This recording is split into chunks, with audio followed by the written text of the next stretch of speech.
magic is disbelief. And that the one who does it has disbelieved in Allah and has left Islam. And the one who is pleased with it, not hating the evil in his heart, has left Islam.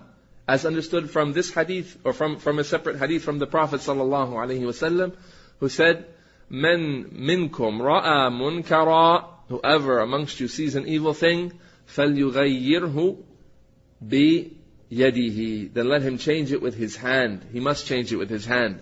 فَإِن لَمْ يَسْتَطِعْ فَبِلِسَانِهِ, and if he's not able to do it, then he must change it with his tongue, by admonishing and forbidding. وَإِن لَمْ يَسْتَطِعْ فَبِقَلْبِهِ وَذَلِكَ أَضْعَفُ الْإِيمَانِ, and if he's not able to do that, then he must change the evil by hating it in his heart. And that is the lowest kind of faith there is. And in one narration, there is not even a mustard seed's worth of faith beyond that. So the person who is pleased with magic without performing it, what is the ruling on him based on this hadith? He's pleased with magic and is not harmed, does not feel any harm in his heart by being entertained with magic, that he has left Islam and he has disbelieved, not having even a mustard's grain of faith in his heart. And this is why you find the scholars saying, "Man fa'alahu aw radiya bihi kafar." Whoever has done magic or has been pleased by magic, and he's not done the magic, but he's pleased with it. He likes to watch it.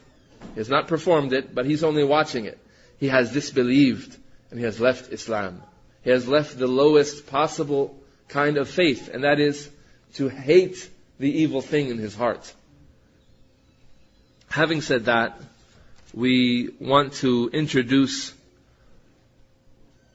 some ideas related to a series of books that are very popular amongst the people today. Sadly enough, amongst them are the Muslims that have allowed themselves and their children to read some of the books from this series, or all of them, and to buy DVDs or movies that enact the things that are in these books, or to play video games, or to be obsessed with the latest obsession that is called Harry Potter, and the series of Harry Potter books. The people who track the sales of books have announced, as you all know, this is the highest selling series of books by far ever, and it breaks records, and it goes off the charts every time a new book comes out. Recently they released, I believe, a 7th book, or the latest in the series. And they, of course, when they release the book, they have to do it along with the theme of the book, that's magic and evil and dark arts and all of those things. So when do they release the book? At midnight. They release the book at midnight, in the middle of the night, causing the people to form lines late at night to come out in the middle of the night to wait for the book, wait for 12 o'clock exactly when the book will be released, to get their copy of Harry Potter, or the latest in the Harry Potter series. Books being 700 pages in length, 800 pages easily. Books that are written with a very nice style that attracts people.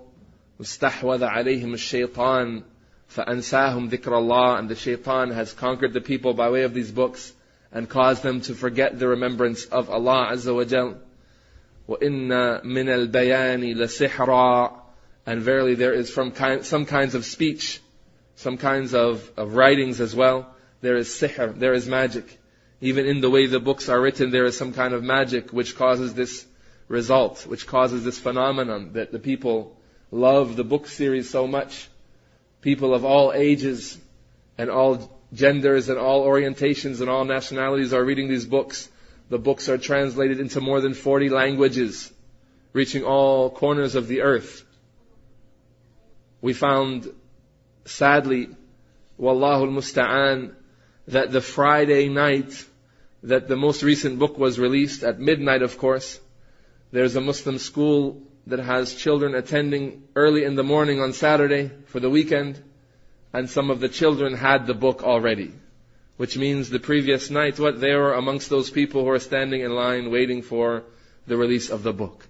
Showing the vigilance, not only the heedlessness that some Muslims have, but the vigilance that they would have over such an affair. That they are so concerned for being the first to get that kufr, the first to get that disbelief and to have it in their homes and to have it in the hands of their children. Truly the shaitan has conquered such people and has caused them to be so heedless that he has used them as a tool to bring outright disbelief directly into their homes. Let me introduce to you Harry Potter. Who is Harry Potter? And who are his shuyukh and who are his talamid? Who are his teachers and who are his students? Who are his peers? Give him a proper biography, so we know who it is that we're dealing with and who has been made to be this obsession or this phenomenally exciting focus of a series of books. Harry Potter, a young man, a young white boy, at the age of puberty now, he's gone through some years of his life, who lives in a normal society and has been drawn into a darker side or a darker parallel existence that is the world of magic, that exists as in the books alongside of our world. And most people are heedless to it, and most people don't care about it, and most people don't try to learn it. In this series of books, such people are called muggles. They are called muggles, and they are made to be people who do not care about magic and people who do not want to learn magic, the everyday people who are not part of the fantastic world of the parallel world of magic that goes on. They're portrayed throughout the books, throughout the series, as foolish, simple, clueless beings with no real intellect. And they are not to be given much importance or significance. Foolish people who do not engage in magic. That's one of the first attacks on morality that comes in this series of books. One of the first. So Harry begins to attend a school, a witch school or a witchcraft school that has grades that a person goes through. He's given a magic wand, he's given magic items, his clothes and his books and his things are enchanted and given magical powers. He is a person who learns the ways to call out certain phrases in Latin and enchant things and cast spells and curses for and against people. He becomes, in all sense of the word, a magician. Something that we consider to be an extreme form of disbelief in Islam. Harry Potter, the young man, has friends in the book and he has teachers. One of his teachers is named Albus Dumbledore, an old man resembling Santa Claus, long white beard, glasses, of course, at the pinnacle of the use of magic and the best in the use of magic, and doesn't need certain things that the other magicians use because of his mastery and his great knowledge. A true sign of wisdom and a trap for people who read the books to believe that such a person has reached a level of success and a level of achievement in his field.